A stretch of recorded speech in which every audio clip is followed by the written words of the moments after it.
बिस्मिल्लाहिर्रहमानिर्रहीम। आज हम पढ़ेंगे क्लास 9 की बायोलॉजी का चैप्टर नंबर 4। चैप्टर नंबर 4 का नाम है सेल एंड टिश्यूज़। नाम से जाहिर हो रहा है कि हम इसमें किसके बारे में पढ़ेंगे, सेल के बारे में पढ़ेंगे या टिश्यू के बारे में। इस चैप्टर का पहला टॉपिक है microscopy and the emergence of cell theory. फिर आगे जाके इसके दो टॉपिक हैं, light microscope and electron microscope, और दूसरा टॉपिक है history of formulation of cell theory. पहले हम जान लेते हैं कि माइक्रोस्कोपी क्या होता है। The use of microscope is called microscopy. Microscope का इस्तेमाल हम कह देते हैं माइक्रोस्कोपी। माइक्रोस्कोपी की अब दो टर्म्स होती हैं, एक होती है मैग्नीफिकेशन और दूसरी होती है रिजॉल्विंग पावर। मैग्नीफिकेशन होती है increase in the apparent size of an object. किसी भी ऑब्जेक्ट का जो हमें नज़र आ रहा हो उसके साइज अगर बढ़ जाए तो हम उसे कहते हैं उसकी मैग्नीफिकेशन बढ़ गई है। रिजॉल्विंग पावर क्या होती है? रिजॉल्विंग पावर होती है measure of the clarity of an object. किसी ऑब्जेक्ट की क्लैरिटी को मेजर करना, मतलब वो कितना क्लियर है। रिजॉल्विंग पावर में एक और चीज़ मैं आपको बताऊंगी कि ये मिनिमम डिस्टेंस होता है जिसमें हम किसी दो ऑब्जेक्ट को सेपरेट ऑब्जेक्ट कह सकते हैं। एग्जाम्पल भी आपको दे देती हूँ। ह्यूमन आई की रिजॉल्विंग पावर होती है 0.1 मिलीमीटर अपार्ट। अगर हम किसी भी ऑब्जेक्ट को 0.05 मिलीमीटर अपार्ट कर रखते हैं तो ह्यूमन आई एबल नहीं होगी, इस काबिल नहीं होगी कि वो उसे सेपरेट ऑब्जेक्ट बता सके। इसके बाद टॉपिक है हमारा light microscope and electron microscope. मैंने कुछ यहाँ पे पॉइंट लिखे हैं। लाइट माइक्रोस्कोप के फर्स्ट पॉइंट है work by passing visible light. ये काम कब करता है? जब हम विजिबल लाइट पास करवाते हैं।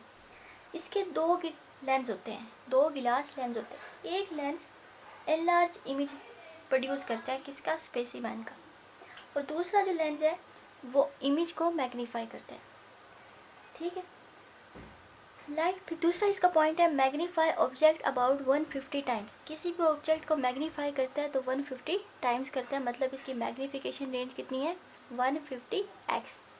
रिजॉल्विंग पावर है इसकी 0.2 माइक्रोमीटर। और याद रखें 0.2 माइक्रोमीटर जो है वो स्मॉलेस्ट बैक्टीरिया का की रिजॉल्विंग पावर है। ठीक है।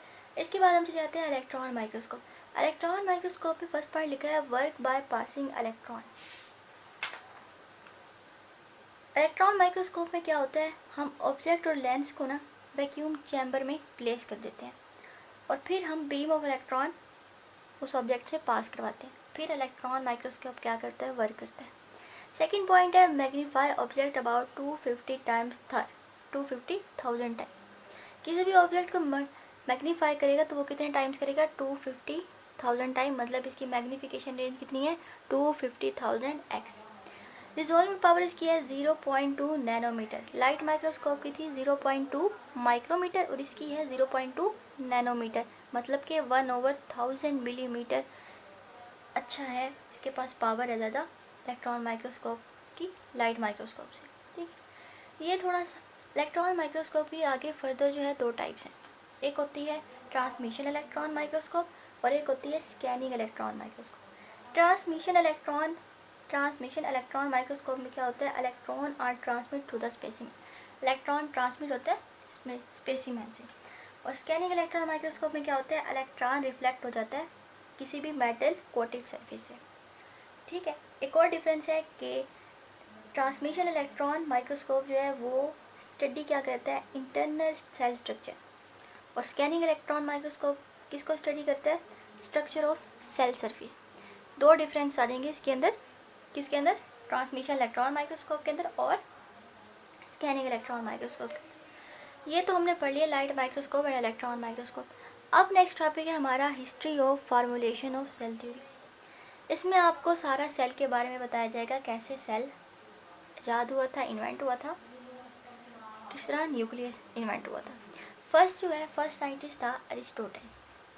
उसने एक आइडिया दिया था कि कहीं पर भी जाके ना एनिमल्स और प्लांट जो है एक दूसरे से रिलेट करते हैं। कोई फंडामेंटल यूनिट है इनके दरमियान जो एक दूसरे से रिलेट करते हैं। ये उसने उस साइंटिस्ट ने सिर्फ आइडिया दिया था। उसके बाद रॉबर्ट हुक ने 1665 में सेल को डिस्कवर किया। रॉबर्ट हुक का और रॉबर्ट ब्राउन का ये दोनों एमसीक्यूज बहुत अहम है कि किसने न्यूक्लियस ईजाद किया, किसने सेल ईजाद किया, इसलिए इसकी डेट भी याद रखें और साइंटिस्ट का नाम भी याद रखें। अच्छा, उसने सेल को डिस्कवर कर दिया। कैसे डिस्कवर किया? उसने खुद से लाइट माइक्रोस्कोप बनाया, उसमें tiny thin slice of cork को एग्जामाइन किया। उसमें उसे क्या मिला? हनी कम मिला, टीनी एम्प्टी कंपार्टमेंट का। उस कंपार्टमेंट को उसने क्या कह दिया? सेलुलाई। वो टर्म हमारे पास आई तो सेल की फॉर्म में आई, ठीक है। उसके बाद लिविंग सेल जो था, पहला लिविंग सेल, वो था साइंटिस्ट, उसका नाम था एंटोनिया वैन ल्यूवेनहिक, उसने इजाद किया था। कैसे इजाद किया था? उसने छोटा सा ऑर्गेनिज्म लिया, कहाँ से?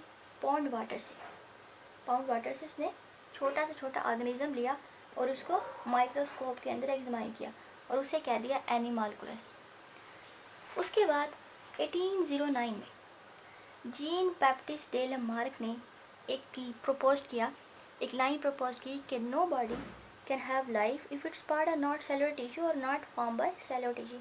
किसी भी जिस्म की कोई भी जिस्म जिंदा नहीं हो सकता जब तक कि उसके हिस्से सेलुलर टिश्यू ना हो जाए या सेलुलर टिश्यू से बने ना हो। उसके बाद 1831 में एक ब्रिटिश बोटानिस्ट था रॉबर्ट ब्राउन।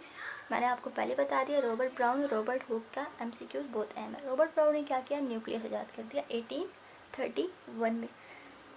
उसके बाद मैथाइस स्केलेटन, उसने प्लांट टिश्यू को स्टडी किया और एक फर्स्ट स्टेटमेंट बनाई सेल थ्योरी की। अब सेल थ्योरी की फर्स्ट स्टेटमेंट क्या थी? कि जो सारे सेल जो है ना, सारे प्लांट जो है वो किससे निकले हैं? इंडिविजुअल सेल से निकले हैं। उसके बाद थियोडर था, उसने एनिमल्स के बारे में प्रपोज किया कि एनिमल भी इंडिविजुअल सेल से निकले हैं। अब ये इनिशियल फॉर्म में सेल थ्योरी दी गई थी। इसके बाद 1855 में रोडोल्फ विर्चू ने, जर्मन फिजिशियन था, उसने कहा कि तमाम जो ऑर्गेनिज्म है वो किससे निकले हैं? इंडिविजुअल सेल से। उसके बाद 1862 में लुइस पास्चर ने इसका एक्सपेरिमेंटल प्रूफ दिया इस आईडी का। उसके बाद जो सेल थ्योरी मॉडर्न फॉर्म में है उसकी 3 अहम बात ये है। पहली है all organism are composed of 1 or more cell. तमाम ऑर्गेनिज्म एक या एक से ज़्यादा सेल से बने हैं। Cell are the smallest living thing, the basic unit of organization of all organism. मतलब वही आइडिया आ गया जो अरिस्टोटल ने दिया था कि कोई फंडामेंटल यूनिट है जो एनिमल्स और प्लांट को रिलेट करता है, और वो क्या है? सेल है। थर्ड है cell arise only by division in previously existing cell. Cell कहाँ से अराइज हुआ है? इंडिविजुअल सेल से, मतलब प्री एग्जिस्टिंग सेल के डिवीजन से। उसके बाद थोड़ा सा टॉपिक है acellular particles. Acellular particles वो होते हैं जिनमें कोई सेलुलर ऑर्गेनाइजेशन नहीं होती, कोई सेलुलर ऑर्गेनाइजेशन नहीं होती, ना ही उन्हें ऑर्गेनिज्म कंसीडर किया जाता और ना ही वो 5 किंगडम ऑफ क्लासिफिकेशन में इन्वॉल्व होते हैं। उसमें हमारे पास 3 एग्जाम्पल आ जाती हैं, वायरस, प्रियॉन्स एंड वायराइड्स। ये था आज हमारा लेक्चर। अगर इसमें से कोई भी चीज़ मुश्किल लगी हो तो सवाल करें। अल्लाह हाफिज़।